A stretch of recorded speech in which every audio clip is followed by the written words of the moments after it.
Jadi dari mana Alkitab kita ini dibentuk, teman-teman? Cara penyalinan manuskrip.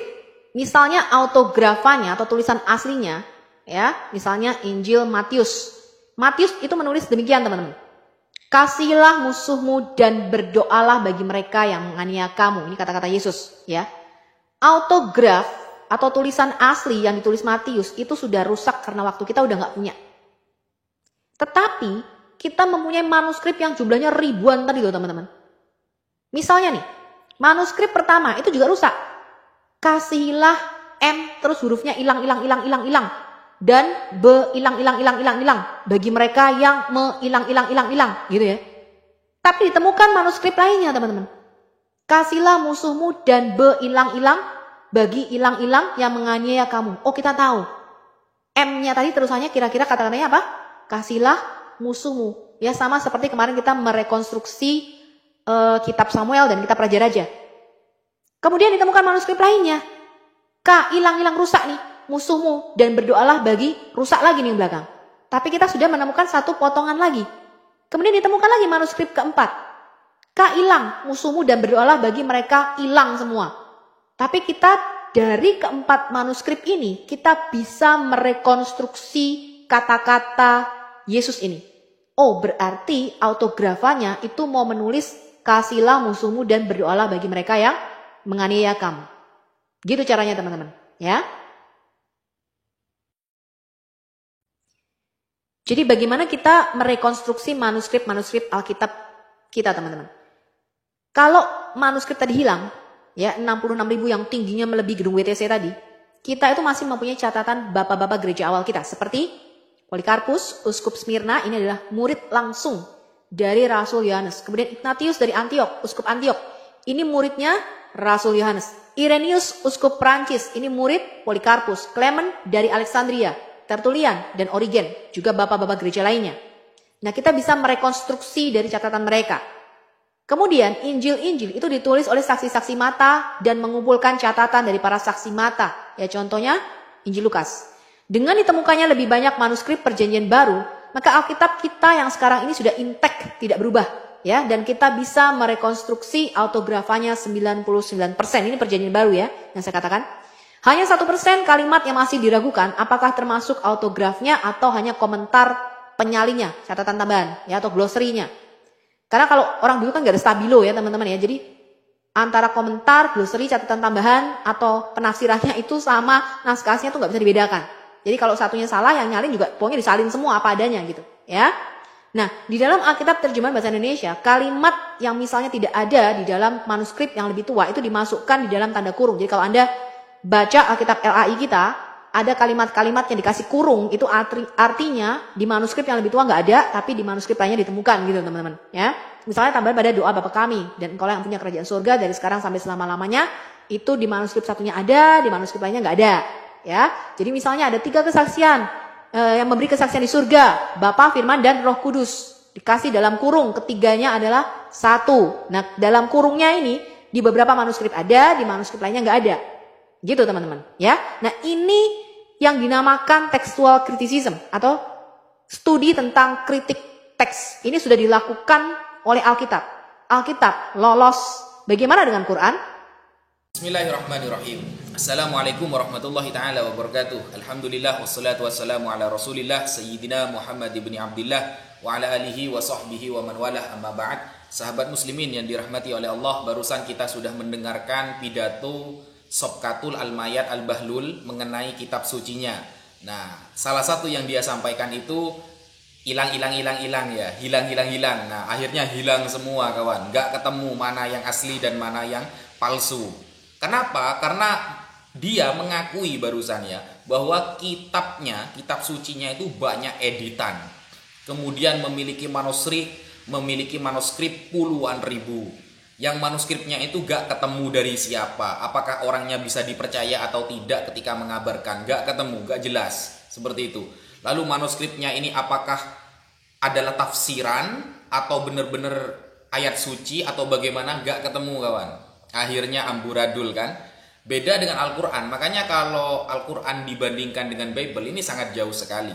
Kenapa? Kalau Al-Quran itu Allah yang mengabarkan kepada malaikat Jibril, disampaikan kepada Nabi Muhammad, lalu disampaikan kepada para sahabat menulis dan menghafal. Kalau Al-Quran dibakar semuanya ya di seluruh dunia ini, maka mudah kita untuk mencetaknya kembali. Kenapa? Masih banyak para penghafal Al-Quran sampai detik ini. Kalau Bible dibakar seluruh dunia dan manuskripnya dibakar semua, mereka akan mengatakan yang penting Yesus tetap Tuhan. Ya itu ya, yang penting Yesus tetap Tuhan. Ya itu akhirnya. Kenapa? Karena kitab sucinya gak jelas gitu loh. Gak jelas. Gak jelasnya itu sesuai apa yang disampaikan oleh Sobkatul barusan. Kan gak jelas barusan kawan. Dia sengaja menutup-nutupi ya. Entah belajar atau tidak. Menutup-nutupi ketika ada dua original teks yang saling bertentangan. Seperti Ulangan 32 nomor 8. Di Septuaginta mengatakan Angeleu yang artinya malaikat Tuhan. Sedangkan di Leningrad Mesoratik mengatakan Bnei Yisrael, anak-anak Israel. Antara manuskrip saling bertentangan. Itu baru satu. Kemudian tumbangnya Sofiatul ketika debat dengan saya, ketika saya tanyakan Markus 16 nomor 8 di LAI ada 2 paragraf, sedangkan di Textus Receptus hanya ada 1 paragraf, di Sinaiticus hanya ada 1 paragraf, di Vatikanus hanya ada 1 paragraf, di kodek-kodek yang lama hanya ada 1 paragraf. Bingung Sofiatul kawan. Kenapa? Karena manuskripnya puluhan ribu. Gak ketemu dapat dari mana manuskrip itu, apakah dipercaya atau tidak. Yang penting ambil semua, dicocok-cocokkan. Dan dia dengan entengnya mengatakan sudah lolos uji. Lolos uji menurut siapa? Bible itu lolos uji menurut siapa? Gitu loh. Kalau di Islam kita bandingkan Al-Quran dengan Bible ya sangat jauh. Tidak level kawan. Kalau Al-Quran biasanya kan di framing di zaman Sayyidina Utsman, Al-Quran itu banyak yang dibakar. Ini ketika mereka sedang curang dalam hal ilmiah kawan ya. Karena yang dibakar oleh Sayyidina Utsman adalah qiraah atau dialek yang sanadnya tidak sambung kepada Rasulullah SAW. Itu justru menjadi bukti bahwa Al-Quran tetap dijaga kemurniannya oleh Allah. Karena Allah mengetuk hati para sahabat untuk menjaga kemurnian Al-Quran. Sehingga ketika Sayyidina Utsman mendengarkan kabar-kabar banyak qiraah yang melenceng dari apa yang diajarkan Rasulullah, maka yang melenceng dibakar, yang murni ditetapkan. Seperti itu. Itu tanda Allah menjaga kemurnian Al-Quran. Kalau kita bandingkan sekarang antara hadis sahih dan Bible contohnya. Di sini saya punya kitab ya. Tidak usah bawa kitab yang besar ya. Di sini cukup kitab Al-Manhalul Latif fi Usulil Hadits Syarif yang ditulis oleh Sayyid Muhammad bin Alawi Al-Maliki Al-Hasani Al-Makki. Ini tentang mustalahul hadis, ilmu hadis. Kalau kita bandingkan hadis sahih dengan Bible contohnya, apakah setara kawan-kawan? Kita lihat ya. Bismillahirrahmanirrahim. Syaratnya hadis sahih itu ada 5 kawan. Syarat hadis sahih itu ada 5. Yang pertama ittisalus sanad. Sanadnya harus sambung. Saya mendapatkan riwayat ini dari kakek saya dari kakeknya dari kakek, terus sampai Rasulullah SAW. Makanya sanad itu penting. Kata Imam Abdullah bin Al-Mubarak mengatakan al-isnadu minad din laulal isnad laqala man syaa ma syaa. Sanad bagian dari agama, andaikan tak ada sanad maka orang akan berkata semaunya. Itu yang pertama. Yang kedua, adalatur rawi. Rawi yang meriwayatkan, yang mengatakan, yang ngasih manuskrip itu harus orang yang adil. Adil itu maksudnya bagaimana? Huwa al-muslim al-mukallaf as-salim minal fiski wa saghairil khissah. Yaitu orang Islam yang mukallaf, yang selamat dari pekerjaan fasik, dosa-dosa kefasikan, dan menjaga dirinya untuk tidak terus-menerus melakukan dosa kecil. Bayangkan. Ini hadis sahih sampai seperti itu penjagaannya kawan. Agar benar-benar apa yang dia sampaikan dari Rasulullah beneran atau tidak. Ini hadis sahih. Dari ini saja mau dibandingkan dengan Bible ya gak level kawan. Kemudian nomor 3, tamamu dhabtir rawi. Tamamu dhabtir rawi. Orang yang meriwayatkan itu cekatan. Kecerdasannya tingkat tinggi kawan.